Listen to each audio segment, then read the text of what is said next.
Scorpio. What is it that's bringing the two of you together during this time? Okay, this card. Okay, visualize. This is powerful because you've attracted this, you'll attract or have attracted this person somehow, Scorpio. Whether it's through your conscience, whether it's through your subconscious, you've attracted this person because visualization is all about thought, it's all about intention, it's all about frequency, and of course, visualizing. So you've manifested this person in the flesh. Okay, the lotus flower is a flower of creation. So I feel like you've manifested this connection here, but also this person has manifested you. And if we look at the number here, it's the number 7 and 1, which make 8. 8 is an equalizing number. It's a number of abundance, and it's a number of seeing things in the physical realm, resources, attraction, relationship. So this is forming for a higher purpose, okay? There's something that you need to learn from this. There's been a lot of thought. You can see her in meditation here.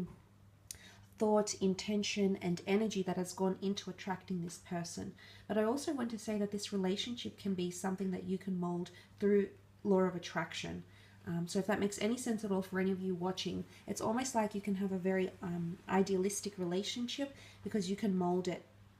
It's because you've brought it into creation. I feel as though you can continue to keep creating, but it is a very beautiful attraction because like attracts like, and the fact that the two of you are coming together is really, really powerful. Let's move on and have a look at the strengths of this connection.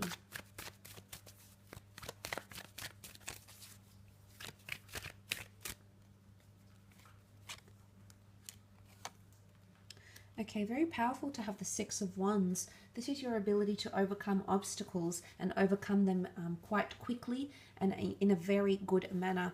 The 6 of Wands is about success, okay? It can be about showmanship. It can be about boasting success. So I feel like the two of you will be very proud to be connected to each other. I feel like you'll feel very secure in your relationship as well.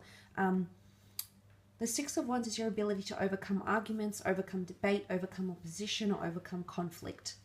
And what I love about him here is if he's on the horse here with his laurel wreath of victory. Okay, this is victory, but he's elevated.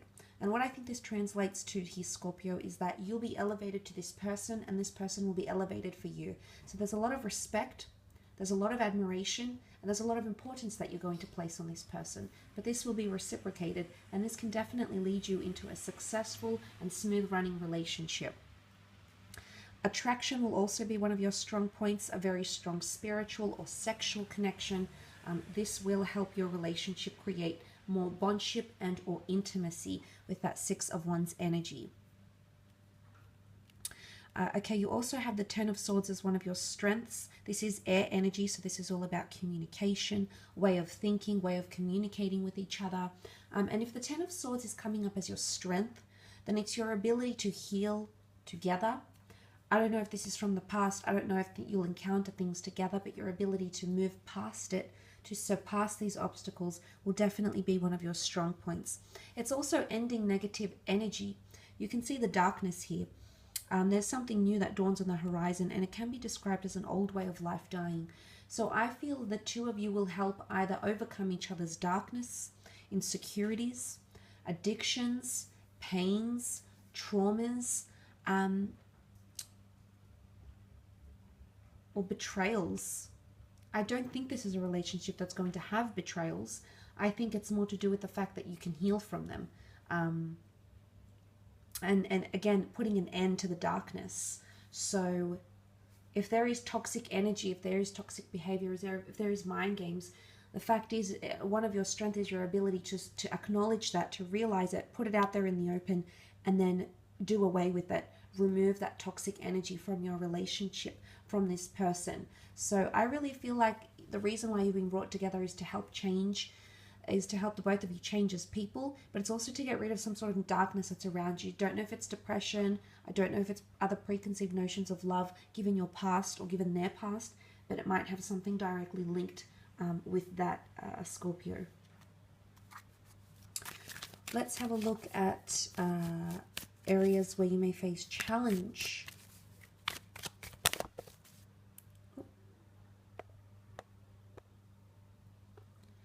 So I'm Sometimes I get a little bit too enthusiastic shuffling the cards. Okay, I feel like these two. Okay, if your challenges are coming up as a 9 of Cups, and this is wishful thinking, this is unrealistic fantasy, okay? If it's read in a context of challenge, it's unrealistic expectations. Unrealistic expectations in regards to emotions. Cups are water, cups are emotion. But it's almost living a dreamlike fantasy at the same time, because when we wish from the universe, oftentimes we get what it is. And yes, for the most part, I think you'll see you have attracted this experience and this person into your life, Scorpio. But in another aspect, if this isn't a challenge, then in your relationship, it's unrealistic dreaming, or it's dreaming about a relationship, an ideal of a relationship that isn't the one you're going to be in. And when we place unrealistic fantasies on ourselves or expectations on another person, this can, be the straw that breaks the camel's back. And I think for a lot of you, that might be the case here with the 9 of Cups. It's living in a bit of a fantasy, or choosing to not see the dark, choosing not to see that toxic side and just going along with it anyway and saying, no, it's all hunky-dory. Well, no, not really. It won't be all the time. There is no relationship that's, smooth running 100% of the time. So look, you might face these challenges in that regard here. So I want you to be mindful, I guess, of the expectations you're placing, what it is that you want from this person, what it is that you want them to do for you, Scorpio. Because if you're hoping they're going to come in and they're going to heal you completely and the rest will just be history, it's not something you can place on that person. That would be a burden. It's something that you have to work through together. More so, it's more internal. But if this person comes along and wants to help, great. If they can help you on that journey, excellent. But for the most part, it might be unrealistic wishes, fantasies, and expectations. Now, you also have the Queen of Swords, which is quite interesting. She represents direction. She represents things that are very honest and open. So I'm thinking too much direction in your relationship could be an obstacle. Either you being too honest too quickly, or you being too direct and not being sensitive to this other person's emotions, or this person not being sensitive to yours.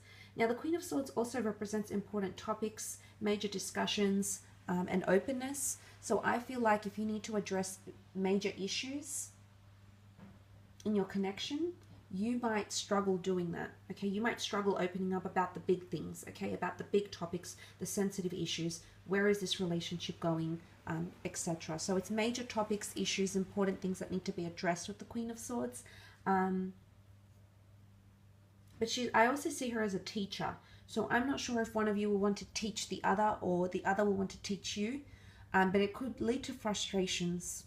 It could lead to obstacles, because the other wants to teach so much that the other could be insulted or feel insecure or feel like they have to live up to someone who they aren't or they can't be. Again, I don't know if that's in correlation with the unrealistic fantasies or, placing or all these expectancies maybe on your partner way too soon before you genuinely get to know them and their way of thinking, their goals, their securities, their insecurities. So maybe it might have something to do with that, Scorpio. So that's something, again, you might need to be mindful about, but also how direct you are. Again, if this person is prone to anxiousness, anxieties, or has trauma, then obviously you need to be mindful of that. And likewise, they need to be mindful of your insecurities or areas where you will feel judged or criticized or scrutinized, because the Queen of Swords can be that way inclined, whether she means to offend or she doesn't, okay? I will leave it at that though, Scorpio. I do hope this reading has been insightful for you. I just want to thank you again for tuning in. It really does mean a lot.